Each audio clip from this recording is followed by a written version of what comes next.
سجى في سارة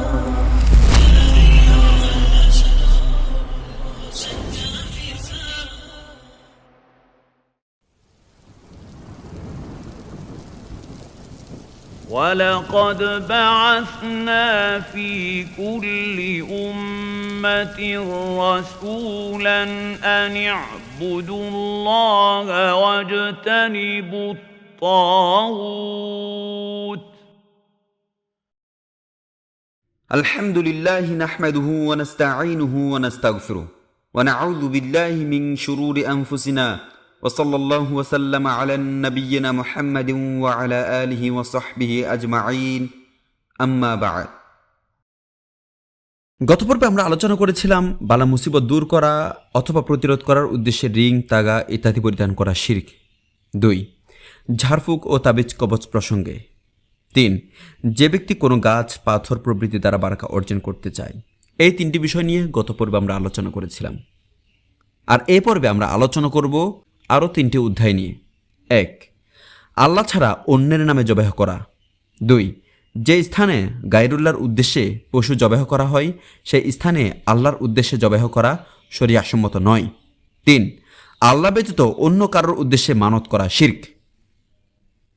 এখন আমরা আলোচনা করব অধ্যায় 9 আল্লাহ ছাড়া অন্যের নামে জবাহ করা। আল্লাহ ব্যতীত অন্যের নামে জবাহ করার ব্যাপারে হুঁশিয়ারি এসেছে। নিশ্চয়ই তা আল্লাহর সাথে শরীক স্থাপন করা। জবাহ করার অর্থ হল রক্ত প্রবাহিত করা। জবাহ করার ক্ষেত্রে 2টি বিষয় গুরুত্বপূর্ণ: কার নামে জবাহ করা হচ্ছে এবং কী উদ্দেশ্যে জবাহ করা হচ্ছে। জবাহ করার সময় বিসমিল্লাহ বললে তার অর্থ হয় আমি আল্লাহর নামে তার সাহায্যে ও তার বারাকা কামনা করে জবাহ করছি। জবাহ করার ক্ষেত্রে উদ্দেশ্য হল ইবাদত ধর্মীয় দিক। এই সকল বিবেচনায় এর 4টি অবস্থা হল: 1 কেবল আল্লাহর উদ্দেশ্যে এবং তার নামে জবাহ করা। এটিই হচ্ছে তাওহীদ, এটি হচ্ছে ইবাদত। অতএব জবাহের সময় 2টি শর্ত জরুরি। প্রথমত আল্লাহর নৈকট্য লাভের উদ্দেশ্যে জবাহ করবে। দ্বিতীয়ত আল্লাহর নাম নিয়ে জবাহ করবে। যেমন কুরবানির পশু, হজ জবাহকৃত পশু, আকিকা ইত্যাদি। যদি কেউ ইচ্ছাকৃতভাবে জবাহের সময় আল্লাহর নাম না নেয় তবে তা হালাল হবে না। আর যদি জবাইকৃত পশু দ্বারা আল্লাহর নৈকট্য উদ্দেশ্য না থাকে এবং অন্য কারো উদ্দেশ্যেও না থাকে, বরং তা মেহমানদারি বা তার নিজে খাবে এই জন্য যদি জবাই করে থাকে তবে তা জায়েজ হবে। এতে শরীয়তের অনুমতি রয়েছে, কেননা সে আল্লাহর নাম নিয়ে জবাই করেছে ও অন্যের উদ্দেশ্যে জবাই করেনি। অতএব তা আল্লাহর হুঁশিয়ারি ও নিষেধের আওতাভুক্ত নয়। 2 আল্লাহর নামে জবাই করা এবং কবরবাসীর নৈকট্য লাভের আশা করা। এটি শিরক। যেমন সে বলে বিসমিল্লাহ, আমি আল্লাহর নামে জবাই করছি, এবং সে জবাই করে রক্ত প্রবাহিত করে, কিন্তু এর দ্বারা তার নিয়ত হল দাফনকৃত কোনো নবী বা সৎ ব্যক্তির নৈকট্য অর্জন করা। সুতরাং যদিও সে আল্লাহর নামে জবাই করেছে, তবুও একদিক দিয়ে তা শিরকের পর্যায়ে পৌঁছে গেছে, কেননা সে দাফনকৃত ব্যক্তির সম্মানেই রক্ত প্রবাহিত করেছে, আল্লাহর জন্য নয়। কোনো কোনো গ্রাম বা শহরে দেখা যায় যে তারা যদি কোনো আগন্তুকের সম্মান প্রদর্শন করতে চায় তবে তার চতুষ্পদ জন্তুর মধ্যে উট বা অন্য কোনো প্রাণী দ্বারা তাকে অভ্যর্থনা জানায় এবং তার সন্তুষ্টির জন্য তা জবাই করে ও তার আগমনের সময় রক্ত প্রবাহিত করে। এই জবাইতে যদিও আল্লাহর নাম স্মরণ করা হয়, কিন্তু যেহেতু তার দ্বারা আল্লাহ ব্যতীত অন্যকে সন্তুষ্ট করার উদ্দেশ্য থাকে, এই জন্য উলামায়ে কেরাম উক্ত কাজকে হারাম বলে ফতোয়া দিয়েছেন, কেননা তাতে আল্লাহ ব্যতীত অন্যের নামে রক্ত প্রবাহিত করা হয়েছে। সুতরাং তা খাওয়াও জায়েজ নয়। যেহেতু জীবিত কারো সম্মানে জবাই করা ও রক্ত প্রবাহিত করা জায়েজ নাই, অতএব কোনো মৃত ব্যক্তির সম্মানে জবাই করা তো অবশ্যই হারাম হবে, কেননা রক্ত প্রবাহিত করে শুধু এক আল্লাহরই সম্মান করা যেতে পারে, কেননা তিনি রগ শিরা উপশিরায় রক্ত চলাচল করান। অতএব এর মাধ্যমে ইবাদত ও সম্মান তারই প্রাপ্য। 3 আল্লাহ ব্যতীত অন্যের নামে জবাই করে তা আল্লাহ তাআলার জন্য উৎসর্গ করা, যা অতি বিরল। তবে কখনো এরূপ হয় যে কোনো অলির নামে জবাই করে তার মাধ্যমে আল্লাহর নৈকট্য কামনা করা হয়। এই ধরনের কার্যকলাপই প্রকৃতপক্ষে সাহায্য প্রার্থনা ও ইবাদতের শিরক হয়ে থাকে। ফলকথা, আল্লাহ ব্যতীত অন্যের উদ্দেশ্যে জবাই ইবাদতের শিরক, এবং আল্লাহ ব্যতীত অন্যের নাম নিয়ে পশু জবাই সাহায্য প্রার্থনায় শিরক হয়ে থাকে। আর এই জন্যই আল্লাহ সুবহানাহু ওয়া তাআলা বলেন, ولا تأكلوا مما لم يذكر اسم الله عليه وإنه لفسق وإن الشياطين ليوحون إلى أوليائهم ليجادلوكم وإن أطعتموهم إنكم لمشركون। আর যে জন্তু জবাই করার সময় আল্লাহর নাম উচ্চারণ করা হয়নি তা তোমরা ভক্ষণ করো না, কেননা এটা গর্হিত বস্তু। শয়তানেরা নিজেদের সঙ্গী সাথীদের মনে নানা প্রকার সন্দেহ ও প্রশ্ন সৃষ্টি করে থাকে, যেন তারা তোমাদের সাথে ঝগড়া ও বিতর্ক করতে পারে। যদি তোমরা তাদের আকীদা বিশ্বাস ও কাজকর্মে আনুগত্য করো তবে নিঃসন্দেহে তোমরা মুশরিক হয়ে যাবে। সূরা আনআম আয়াত নম্বর 121। আল্লাহ সুবহানাহু ওয়া তাআলা বলেন, قل إن صلاتي ونسكي ومحياي ومماتي لله رب العالمين لا شريك له وبذلك।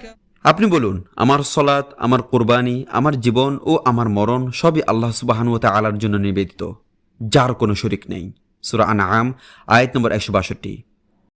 আল্লাহ রাব্বুল আলামিন আরো বলেন, ফাসল্লি লিরাব্বিকা ওয়ানহার, অতএব আপনি আপনার রবের উদ্দেশ্যে সলাত আদায় করুন এবং কুরবানি করুন। সূরা কাউসার আয়াত নম্বর 2। আল্লাহর যে কোনো নির্দেশই ইবাদতের অন্তর্ভুক্ত, কারণ ইবাদত এমন একটি ব্যাপক নাম যাতে আল্লাহর নিকট প্রিয় ও পছন্দনীয় সকল প্রকাশ্য ও অপ্রকাশ্য কথা ও কাজ অন্তর্ভুক্ত। অতএব আল্লাহ যেহেতু সলাতের নির্দেশ দিয়েছেন, সুতরাং তা তার নিকট প্রিয়। অনুরূপ জবাই করার যেহেতু নির্দেশ দিয়েছেন, সুতরাং তাও তার নিকট প্রিয়। সহিহ মুসলিমে একটা হাদিস এসেছে। হাদিসটা আলী রাদিয়াল্লাহু তাআলা থেকে বর্ণিত আছে। তিনি বলেছেন, রাসূলুল্লাহ সাল্লাল্লাহু আলাইহি ওয়াসাল্লাম 4টি বিষয় আমাকে অবহিত করেছেন।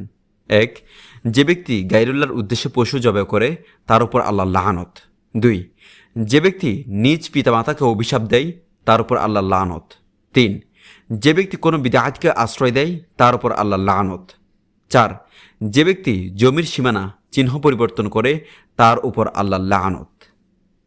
উক্ত হাদিসটি আলোকপাতের উদ্দেশ্য হল রাসূলুল্লাহ সাল্লাল্লাহু আলাইহি ওয়াসাল্লামের বাণী, যে ব্যক্তি আল্লাহকে বাদ দিয়ে অন্যের নামে জবাই করে আল্লাহ তাকে অভিশাপ দেন, অর্থাৎ আল্লাহকে বাদ দিয়ে অন্যকে সম্মান প্রদর্শন ও অন্যের নৈকট্য অর্জনের জন্য তার প্রতি অভিশাপ। লাআনতের অর্থ হল আল্লাহর রহমত থেকে বিতাড়িত করা। সুতরাং যে ব্যক্তির উপর স্বয়ং আল্লাহ লাআনত অভিশাপ করেন তাকে তিনি স্বীয় বিশেষ রহমত থেকে বিতাড়িত করেন। পক্ষান্তরে আল্লাহর রহমত মুসলিম কাফির সবার মধ্যে পরিব্যাপ্ত। জেনে রাখা উচিত, যে পাপের সাথে অভিশাপের হুঁশিয়ারি জড়িত তা কবিরা গুনাহের অন্তর্ভুক্ত। আল্লাহ ব্যতীত অন্যের নৈকট্য অর্জন ও সম্মানের উদ্দেশ্যে যেহেতু জবাই করা শিরক, এই জন্য শিরকে পতিত ব্যক্তি আল্লাহর অভিশাপ ও হুঁশিয়ারি ও তার রহমত থেকে বিতাড়িত হওয়ারই উপযুক্ত। তারেক বিন শিহাব কর্তৃক বর্ণিত হাদিসে রাসূল সাল্লাল্লাহু আলাইহি ওয়াসাল্লাম ইরশাদ করেছেন, এক ব্যক্তি একটি মাছির ব্যাপারে জান্নাতে প্রবেশ করেছে, আরেক ব্যক্তি একটি মাছির ব্যাপারে জাহান্নামে গিয়েছে। সাহাবায়ে কেরাম বললেন, ইয়া রাসূলুল্লাহ, এমনটি কিভাবে হলো? তিনি বললেন, দুইজন লোক এমন একটি কওমের নিকট দিয়ে যাচ্ছিল যার জন্য একটি মূর্তি নির্ধারিত ছিল। উক্ত মূর্তিকে কোনো কিছু নজরানা বা উপহার না দিয়ে কেউ সেই স্থান অতিক্রম করত না। উক্ত কওমের লোকেরা দুইজনের একজনকে বলল, মূর্তির জন্য তুমি কিছু নজরানা পেশ করো। সে বলল, নজরানা দেওয়ার মতো আমার কাছে কিছুই নাই। তারা বলল, অন্তত একটা মাছি হলে নজরানা স্বরূপ দিয়ে যাও। অতঃপর সে একটা মাছি মূর্তিকে উপহার দিল। তারাও লোকটির পথ ছেড়ে দিল। এর ফলে মৃত্যুর পর সে জাহান্নামে গেল। অপর ব্যক্তিকে তারা বলল, মূর্তিকে তুমিও কিছু নজরানা দিয়ে যাও। সে বলল, একমাত্র আল্লাহ ছাড়া অন্য কারো নৈকট্য লাভের জন্য আমি কাউকে কোনো নজরানা দেই না। এর ফলে তারা তার গর্দান উড়িয়ে দিল। মৃত্যুর পর সে জান্নাতে প্রবেশ করল। উক্ত হাদিস দ্বারা প্রমাণিত হয় যে নিশ্চয়ই জবাই করে দেবতার নৈকট্য অর্জন জাহান্নামে প্রবেশের কারণ হয়ে দাঁড়িয়েছে। আর যা বোঝা যায়, যে ওই কাজটি করেছে সে মুসলিম ছিল, কিন্তু সে যা করেছে তার ফলে সে জাহান্নামে গেছে। অতএব এটি প্রমাণ করে যে নিশ্চয়ই আল্লাহ ব্যতীত অন্যের নামে জবাই করা আল্লাহ তাআলার সাথে মহাশিরক। উক্ত হাদিসে তার বাণী নজরানা পেশ করো, অর্থাৎ নৈকট্য অর্জনের জন্য জবাই করো। এ থেকে বোঝা যায় যে ওই জাতির লোকেরা উক্ত পথিকদের সে কাজের জন্য বাধ্য করেনি, কেননা তার পূর্বে এরও বর্ণনা রয়েছে যে তারা কাউকে নজরানা পেশ করা ব্যতীত ওই রাস্তা দিয়ে অতিক্রম করতে দিত না। তাতে কোনো বাধ্যবাধকতা ছিল না।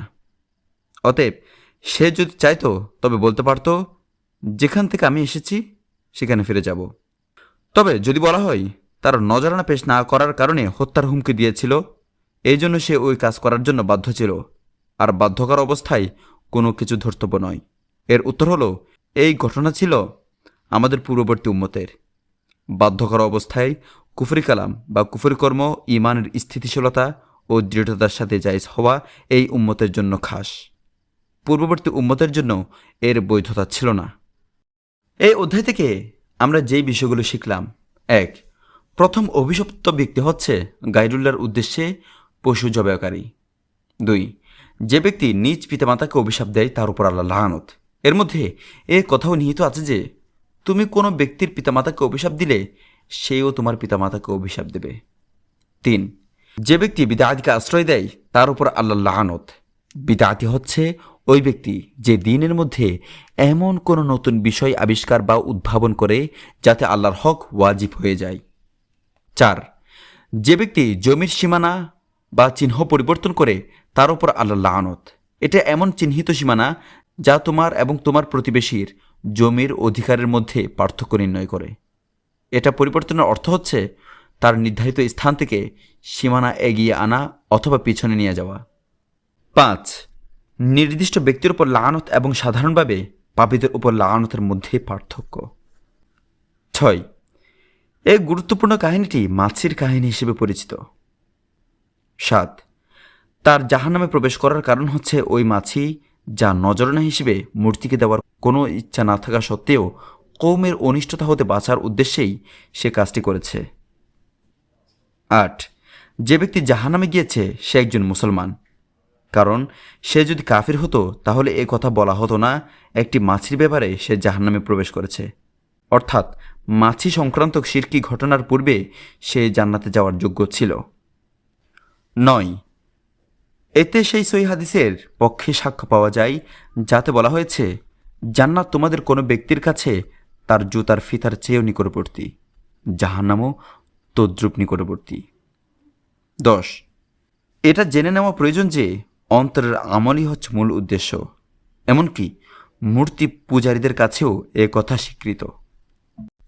এখন আমরা আলোচনা করব যে স্থানে গায়রুল্লাহর উদ্দেশ্যে পশু জবাহ করা হয় সেই স্থানে আল্লাহর উদ্দেশ্যে জবাহ করা শরীয়তসম্মত নয়। এ অধ্যায়ে বর্ণিত মাকান দ্বারা নির্ধারিত স্থান ও তার পার্শ্ববর্তী স্থান বোঝানো হয়েছে, আর এই দুটি অর্থই এক্ষেত্রে উদ্দেশ্য, অর্থাৎ যে স্থানে আল্লাহ ব্যতীত অন্যের উদ্দেশ্যে জবাহ করা হয় সেই স্থানের পার্শ্বে জবাই করা যাবে না। না খোদ সেই স্থানে জবাই করা যাবে যেখানে আল্লাহ ব্যতীত অন্যের উদ্দেশ্যে জবাই করা হয়, কেননা তাতে উভয় অবস্থাতেই যারা গায়রুল্লাহর জন্য জবাই করে তাদের সাথে মিল ও সাদৃশ্য হয়ে যায়। উক্ত মাসালার উদাহরণ মনে করুন, যদি কোনো স্থান মাজার বা আস্তানায় গায়রুল্লাহর নামে জবাই করে মুশরিক ও কুসংস্কারপন্থী ও বিদআতির কবরবাসীর বা অন্য কোনো উদ্দেশ্যে, তবে সেখানে নিশ্চয়ই তাওহীদবাদী মুসলমানের জন্য জবাই করা জায়েজ হবে না যদি উক্ত জবাই একমাত্র আল্লাহরই উদ্দেশ্য হয়, কেননা এভাবে ওই স্থানের মর্যাদা দেয়াতে ওই সমস্ত মুশরিকদের সাদৃশ্য হয়ে যায় যারা ওইসব স্থানে গায়রুল্লাহর জন্য বিভিন্ন ইবাদত আঞ্জাম দিয়ে থাকে। সুতরাং যেখানে গায়রুল্লাহর উদ্দেশ্যে পশু জবাই করা হয় সেখানেই আল্লাহর উদ্দেশ্যে জবাই করা শুধু হারাম নাজায়েজ নয়, বরং তা শিরকের বাহন, যাতে সেই স্থানের তাজিম সম্মান প্রদর্শিত হয়, যার হুকুম হল হারাম ও শিরকের মাধ্যম। আল্লাহ তাআলা বলেন, লা তাকুম ফীহি আবাদা, হে নবী আপনি কখনো সেখানে দাঁড়াবেন না। সূরা তওবা আয়াত নম্বর 108। মুনাফিকদের তৈরি করা মসজিদে জিয়ারার ক্ষেত্রে এই নিষেধাজ্ঞা আরোপ করা হয়েছে, কারণ এটি প্রতিষ্ঠা করা হয়েছিল আল্লাহ তার রসুলের প্রতি চ্যালেঞ্জ করে। অতএব যদি সেখানে সালাত আদায় করা হতো তবে তার দ্বারা সলাতে তাদের সাথে অংশগ্রহণ করা হতো, যা নাজাইজ। কেননা সেখানে সলাত আদায়ে তাদেরকে সমর্থন করা তাদের দল বৃদ্ধি এবং সাধারণ লোকদের জন্য জায়েজ সাব্যস্ত হয়ে যেত। সুতরাং আল্লাহ তাআলা তার নবী ও মুমিনদেরকে মসজিদে জিরারে সালাত আদায় নিষেধ করেন। অথচ নবী সাল্লাল্লাহু আলাইহি ওয়াসাল্লাম এবং মুমিনগণ যদি সেখানে সালাত আদায় করতেন তবে তা একমাত্র আল্লাহর জন্যই করতেন। কিন্তু তা সত্ত্বেও তাদেরকে এই জন্য সেখানে সালাত আদায় নিষেধ করা হয়েছে যেন তাতে মুনাফিকদের সাথে অংশগ্রহণ ও সাদৃশ্য না থাকে।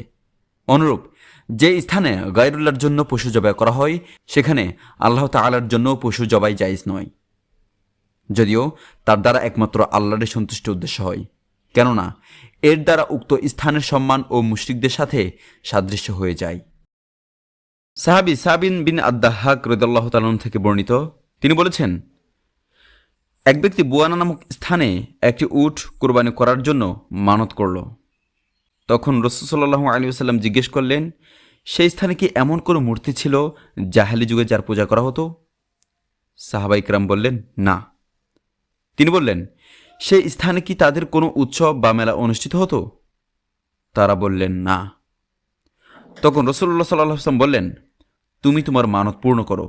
তিনি আরও বললেন, আল্লাহর নাফরমানিমূলক কাজে মানত পূর্ণ করা যাবে না। আদম সন্তান যা করতে সক্ষম নয় তেমন মানতও পূরণ করা যাবে না। নবীজি সাল্লাল্লাহু আলাইহি ওয়াসাল্লাম তার নিকট বিষয়টির ব্যাখ্যা চেয়েছিলেন, কারণ এটি ব্যাখ্যার দাবি রাখে। পূর্বে এখানে কোনো জাহেলি যুগের মূর্তি থেকে থাকলেও সেখানে জবাই করা জায়েজ হবে না, এ কথা বলার উদ্দেশ্যেই হাদিসটি এখানে আনা হয়েছে। রাসূল সাল্লাল্লাহু আলাইহি ওয়াসাল্লাম বলেন, হাল কানা ফিহা ঈদুম মিন আ'য়াদিহিম ক্বালু লা। ঈদ হলো এমন একটি স্থান বা সময়কে বলা হয় যার দিকে বারবার ফিরে আসা হয়, যা বারবার ফিরে আসে। সুতরাং কোনো জায়গাকে ঈদ এই জন্য বলা হয় যে সেখানে লোকদের বারবার আগমন ঘটে এবং একটি নির্ধারিত সময়ে তার দিকে মানুষ প্রত্যাবর্তন করে। অতএব তার বাণী, সেখানে কি তাদের কোনো ঈদ হতো, অর্থাৎ স্থানের ঈদ ও কালের ঈদ।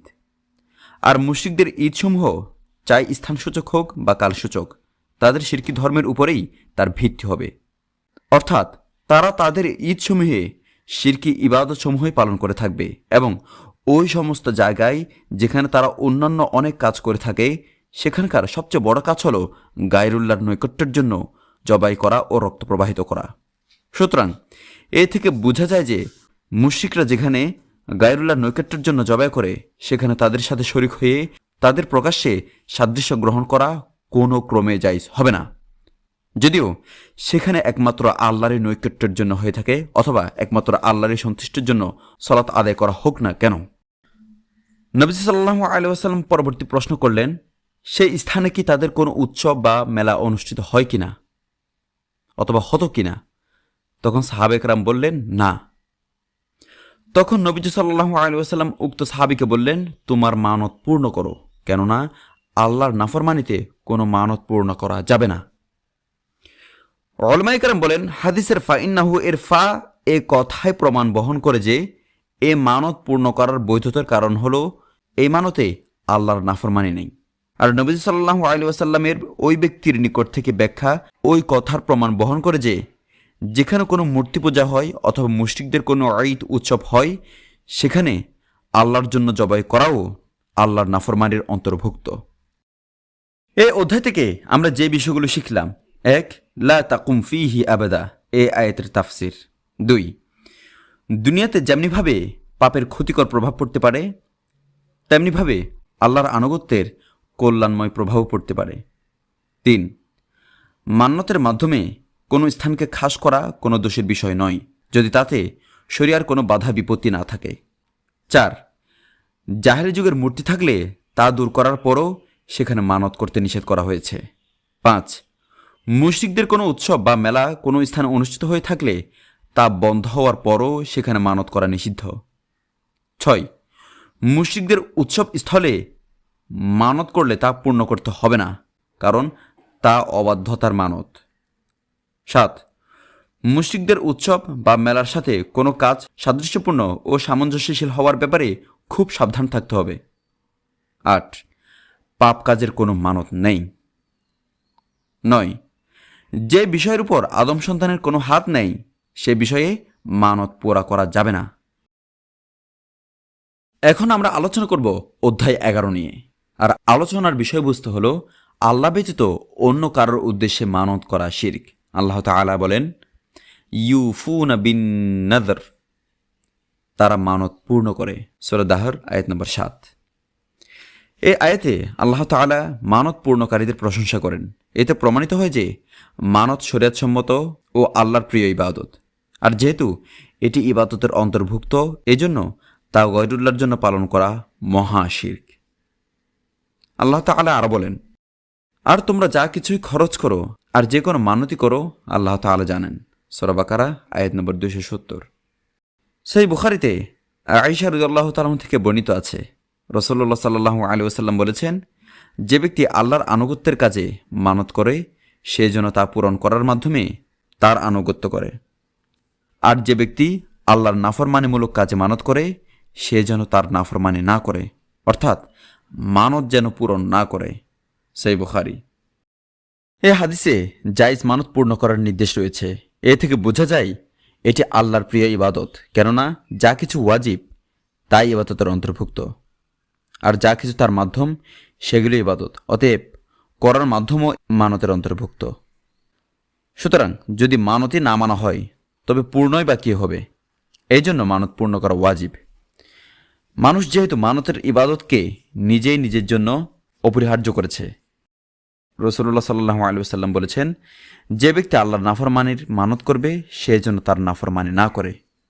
তা হবে মানুষের নিজের উপরে নিজে আল্লাহর নাফরমানিকে অপরিহার্য করে নেওয়া, কেননা তা আল্লাহর পক্ষ থেকে নিষিদ্ধ পাপাচারের সাথে সাংঘর্ষিক, এবং এ ধরনের লোকদের জন্য শপথের কাফারা অপরিহার্য হয়ে যায়, যার বিস্তারিত বর্ণনা ফিকাহ কিতাবসমূহে রয়েছে। আল্লাহ তাআলার জন্য মানত করা মহা ইবাদত এবং গয়রুল্লাহর নামেও মানত করা ইবাদত। অতএব গয়রুল্লাহর জন্য মানতকারী যখন সে মানত পূর্ণ করে তখন সে গয়রুল্লাহর ইবাদত করল, যা মহা শিরক। পক্ষান্তরে আল্লাহর জন্য মানতকারী যখন সেও মানত পূর্ণ করে তখন সে আল্লাহর ইবাদত করে। এই অধ্যায় থেকে আমরা যে বিষয়গুলো শিখলাম: 1. নেক কাজে মানত পূরণ করা ওয়াজিব। 2. মানত যেহেতু আল্লাহর ইবাদত হিসেবে প্রমাণিত সেহেতু গায়রুল্লাহর জন্য মানত করা শিরক। 3. আল্লাহর নাফরমানিমূলক কাজে মানত পূরণ করা জায়েজ নয়। ইনশাআল্লাহ পরবর্তী পর্বে আমরা এই 3টি বিষয় নিয়ে বিস্তারিত আলোচনা করব। 1. আল্লাহ ব্যতীত গয়রুল্লাহর কাছে আশ্রয় চাওয়া শিরক। 2. আল্লাহ ব্যতীত অন্য কারো নিকট সাহায্য চাওয়া অথবা দোয়া করা শিরক। 3. অক্ষমকে আহ্বান করা শিরক। আল্লাহ সুবহানাহু ওয়া তাআলা আমাদের অন্তরকে হিদায়াতের উপর স্থির রাখুন এবং সত্য গ্রহণ করার শক্তি দান করুন। ওয়া আখিরু দাওয়ানা আনিল হামদুলিল্লাহি রাব্বিল আলামিন ওয়া সাল্লাল্লাহু আলা নাবিয়্যিনা মুহাম্মাদিন ওয়া আলা আলিহি ওয়া সাহবিহি আজমাইন।